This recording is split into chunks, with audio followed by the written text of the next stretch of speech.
बता दिया ना, हमें खाना स्टाफ को रख दिया, कोरोना दिन आप 2 दिन तक बहुत बुरी स्थिति है। कलेक्टर साहब फोन भी लगा रहे कॉलोनी, लेकिन कोई नहीं है।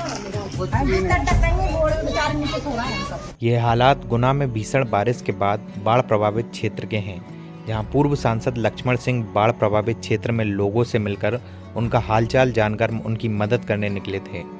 गुनिया नदी के किनारे बसे इन लोगों का गेहूं और अन्य राशन पूरी तरह नष्ट हो चुका है। एक एक मंजिल तक घरों में पानी भर गया।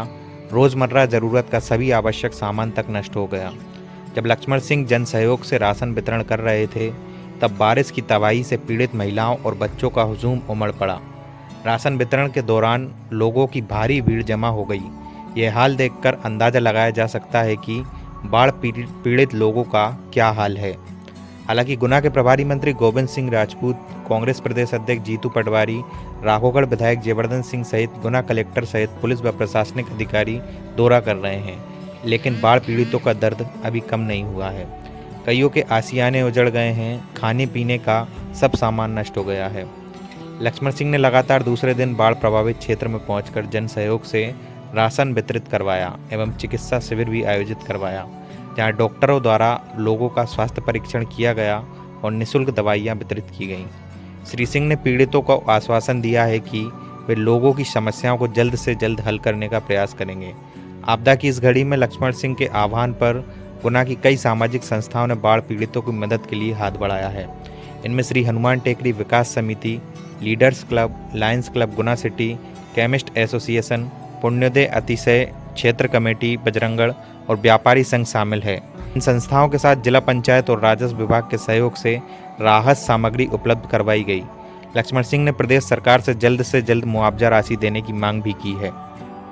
कई वर्षों बाद ये पहला अवसर है जहाँ गुना में इस तरह की तबाही मची है वर्षा के कारण। आज के युग में जब हमको ये पता चल जाता है कि अति वर्षा हो रही है, इसकी सूचना 1 दिन 2 दिन पहले मौसम विभाग जब देता है, तो जब इतनी सूचना हमको मिल रही थी, इसकी व्यवस्था पहले से करके रखना था। गोपालपुरा बांध का पानी निकालना भी आवश्यक था, नहीं तो फूट जाता बांध तो और ज़्यादा नुकसान होता। लेकिन जब पानी निकाल रहे हैं हम, तो उसकी सूचना हम नागरिकों को दे देते हैं। और कुछ डिंगी बोट्स हैं, कुछ लाइफ जैकेट्स हैं, वो तो अच्छा रहा कि कोई बह के नहीं गया। लाइफ जैकेट्स हैं, ये कम से कम बांट देते तो इतनी परेशानी लोगों को नहीं होती। अब जो भी नुकसान लोगों का हुआ है, तो उसका आकलन हो के उसकी भरपाई हो और उन लोगों को पुरस्कृत किया जाए। ये हमारे भाई साहब ये हैं और भी लोग हैं जिन्होंने आगे आके लोगों की जान बचाई, जो पानी के अंदर घुस के जिन्होंने बहादुरी दिखाई। वो खुद भी बह सकते थे, इतना तेज बहाव भारी होगा, लेकिन उन्होंने जो घुसकर जो बहादुरी दिखाई है, उनको पुरस्कृत करना चाहिए। जिस तरह के हालात बने, क्या कारण मानते हैं इसमें? एक तो जो अति वर्षा के बारे में जो सूचना दी जा रही थी, सबके फ़ोन पे सूचना आ रही थी। अति से अति वर्षा मतलब इतना भी बताया जा रहा था कि इतने मिलीमीटर पानी गिरेगा, और गिरा भी।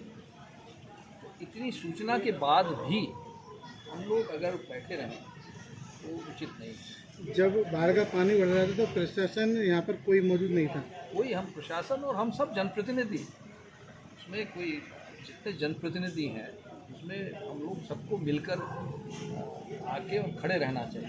हमारे खड़े रहने बाढ़ पीड़ित तो बहुत मनोबल। जिस तरीके से लोगों का गाड़ी में गई, खास करके जो गरीब तबके के लोग हैं, उनका राशन पानी चला गया, और जो सूचना मिल रही है कि मुआवजे के तौर पर केवल 5,000 रुपये तक देने की सरकार द्वारा घोषणा की जा रही है, इस पर क्या कहना चाहोगे? तत्काल एक तो राशन की व्यवस्था तत्काल होना चाहिए,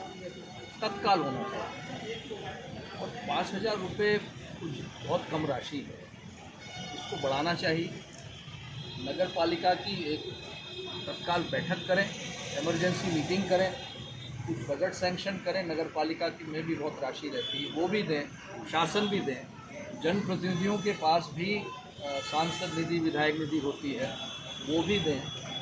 और इसके लिए एक समिति बनाई जाए, हम लोग भी इसमें योगदान देने को तैयार हैं। और इसके लिए चंदा इकट्ठा किया जाए, जनता से चंदा इकट्ठा करके और इन लोगों में वितरित किया जाए जिनका नुकसान इस बाढ़ के कारण हुआ।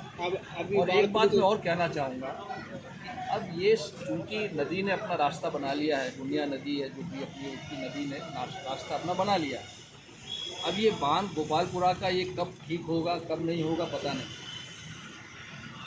अब हर वर्ष ये बाढ़ की समस्या आ सकती है, क्योंकि नदी जब अपना रास्ता बना लेती है तो वो हर साल बाढ़ का खतरा रहता है।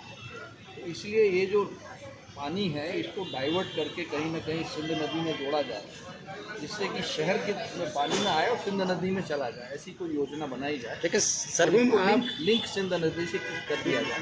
जी बताया जा रहा है कि नाला है जो निकल के आया, इस पर अतिक्रमण ज़्यादा है, इसकी वजह से पानी रोका जाए। अब अतिक्रमण आप हटा भी नहीं सकते, क्योंकि कुछ गरीब लोग भी हैं वहाँ पे, उसको हटाने में बहुत समस्या होती है। इससे अच्छा आप ये नाला जो है इसी को डाल दीजिए सिंध नदी में, इसको डाइवर्ट कर दीजिए, सिंध नदी में डाल दीजिए। सिंध नदी है, उसको कोई प्रोजेक्ट लाइए, नया प्रोजेक्ट बना के, क्योंकि अतिक्रमण तो रहता है और उसको तोड़ना भी उचित नहीं होता है। गरीब लोग होते हैं, तोड़ भी नहीं पाती है सरकार, और तोड़ेंगे भी तो कहाँ बसाएंगे इनको, जगह तो देनी नहीं तो पड़ेगी। आपकी नज़र में जिस तरीके से जो लोगों ने अतिक्रमण करके नालों को पाट दिया है वो कहाँ तक ठीक है? वो ठीक तो नहीं है, उचित नहीं है, लेकिन ऐसा होता है, हर शहर में होता है।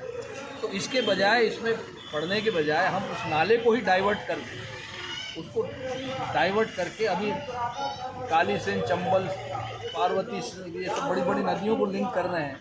ये जो छोटा सा एक नाला है इसको ले जाके सिंध नदी में डाल दीजिए, तो फिर ये झंझट। हुक्म आप बाढ़ पीड़ितों को मिले हुए अभी आप जाकर आए, तो जो पीड़ित लोग हैं उनका क्या कहना है, कहाँ तक उन तक प्रशासन की मदद पीड़ित होती लोग है? मुआवजा चाहते हैं, जो नुकसान हुआ है उसको उसकी भरपाई हो।